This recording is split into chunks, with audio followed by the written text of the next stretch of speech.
جو في au parc وأنا بعرف عندي خطة إنه أنا بدي أحكي عن الخالق، بدي أحكي عن المصور، عن المبدع. دونك maintenant رحتي على الحديقة مرتبطة بتربية دينية، فلما بدي أشوف وردة سبحان الله الخالق المبدع. طب شو فرق هالوردة؟ شو فرق هالوردة عن هالوردة؟ شوفي اللون، شوفي الشكل، شم الريحة. فهي التفاصيل كلها بتخلي الطفل يتعلق بالله سبحانه وتعالى بشكل كتير غير مباشر، ما بقوانين.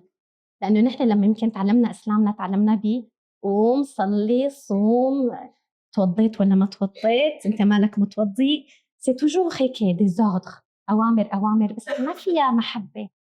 لما بيرتبط الدين بالمحبة والمشاعر اللي فيها حنية، اللي فيها أفكسيون، اللي فيها الله سبحانه وتعالى بيحبني، أنا قبل ما أطيع الله لازم أعرف إنه الله بيحبني. سي كوم سي جو في على ليكول، بروح على المدرسة في معلمة، لحتى أعمل الشيء المعلمة بدي أعمله بدي أحبها.